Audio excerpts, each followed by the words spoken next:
రేపు వరంగల్ ఎల్కతుర్తిలో జరగనున్న బీఆర్ఎస్ రజతోత్సవ సభకు పలు ప్రాంతాల నుంచి పార్టీ నేతలు కార్యకర్తలు ప్రజలు భారీగా తరలివస్తున్నారు. హన్మకొండ జిల్లా పరకాల నియోజకవర్గం నుంచి కళాకారుల నృత్యాలు గిరిజనుల ఆటపాటలతో సభాస్థలికి గులాబీ దండు బయలుదేరింది. అయితే సభకు తరలివస్తున్న వారికి ఎలాంటి ఇబ్బందులు తలెత్తకుండా అన్ని ఏర్పాట్లు చేశారు. రేపు కేసీఆర్ ప్రసంగం కోసం యావత్ తెలంగాణ ఎదురు చూస్తోందంటున్న హన్మకొండ జిల్లా పరకాల మాజీ ఎమ్మెల్యే చల్లా ధర్మారెడ్డితో మా ప్రతినిధి అనిల్ ఫేస్ టు ఫేస్.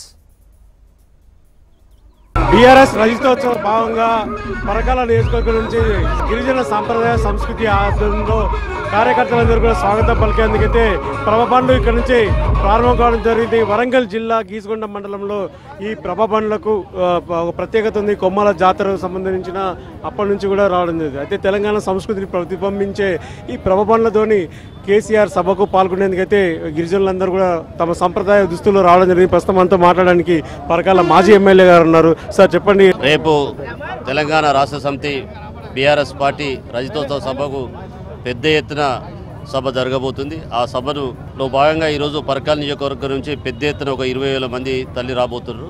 దానిలో ముఖ్యంగా మా గీసుకొండ లక్ష్మీనరసింహస్వామి వారి ఎప్పుడూ ప్రతి సంవత్సరం జాతరకి ప్రభబండ్లు కట్టే ఆచారం ఉంటుంది.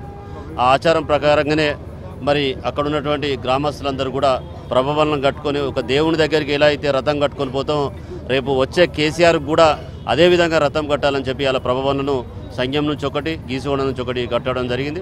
వాస్తవంగా చెప్పాలంటే తెలంగాణ పునర్నిర్మాణంలో తెలంగాణ సాధించడంలో కేసీఆర్ ఏదైతే పాత్ర వహించిండో తెలంగాణను ఏ విధంగా సాధించిండో ఆ సాధించిన తెలంగాణలో పునర్నిర్మాణం బ్రహ్మాండంగా చేసుకొని తెలంగాణ ప్రాంత ప్రజలకు మరి అన్ని అవసరాలు ఎవరికి ఏం అవసరం అని చెప్పి తీర్చే రీతిలో ఒకవైపు అభివృద్ధి కార్యక్రమం కావచ్చు, ఒకవైపు సంక్షేమం వైపు కావచ్చు బ్రహ్మాండంగా చేస్తున్న తరుణంలో మరి భారతదేశమే కేసీఆర్ ఏం చేస్తాడు, తెలంగాణ రాష్ట్రాన్ని ఇంత బ్రహ్మాండంగా తీర్చిదిద్దుతాడు మరి ఏంది అని చెప్పి చూసే తరుణంలో సరే ప్రజలు మోసం పడ్డారు.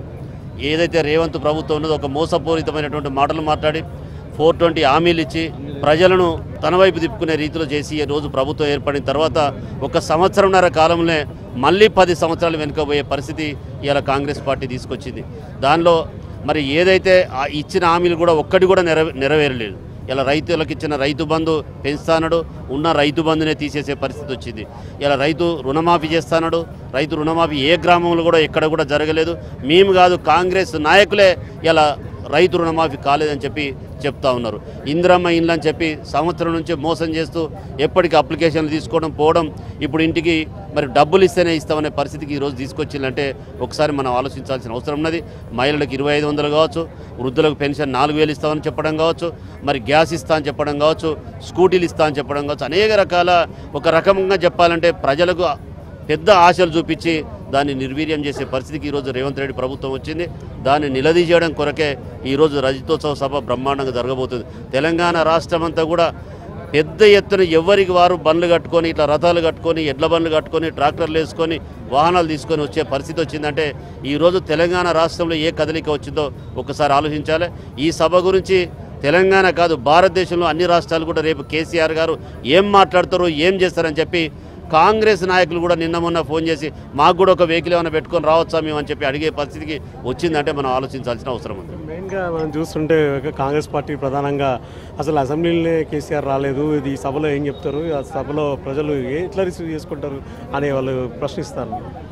అంటే ఒక ముఖ్యమంత్రి రేవంత్ రెడ్డి అయింది కానీ అతనికి ఇంకా పిల్ల చేష్టలు ఉన్నాయి. ఎందుకంటే ఒక పెద్దవాడిని 10 సంవత్సరాలు తెలంగాణను పునర్నిర్మాణం చేసిన అతన్ని మాట్లాడే మాటలు కాదు, ఆయన భాష కాదు, మనం కాదు పల్లెటూరులో ఏ వారిని అడిగినా ఇలా రేవంత్ రెడ్డి భాష సరిగా లేదు, గౌరవం లేదు అనే రీతిలో ఉన్నప్పుడు అసెంబ్లీలాగా నడవట్లేదు, ఒక చెట్టు కింద పంచాయతీ పెట్టుకునే విధంగా మరి పంచాయతీ చెప్తున్న విధంగా అవుతుంది. ఆడికి కేసీఆర్ గారు పోవాల్సిన అవసరం లేదు. మరి హరీష్ రావు గారు కావచ్చు, కేటీఆర్ గారు కావచ్చు బ్రహ్మాండంగా ఇలా ప్రతిపక్ష పార్టీగా ఎదుర్కొన్నారు, నిలదీషన్లు. వీళ్ళ తాకిడికే రేవంత్ రెడ్డి తట్టుకోలేకపోతాడు.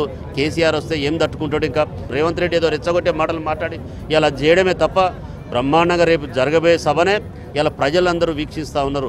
ఎక్కడికక్కడికి టీవీలు పెట్టుకొని కావచ్చు, ఎక్కడికక్కడికి సెల్ ఫోన్లలో కూడా టీవీలు ఆన్ చేసుకొని కావచ్చు, ప్రజలంతా అక్కడికి వచ్చి కావచ్చు చూస్తారు. రేపు ఆ సభతోటే తెలంగాణ పరిస్థితి ఉందో తెలుస్తుంది.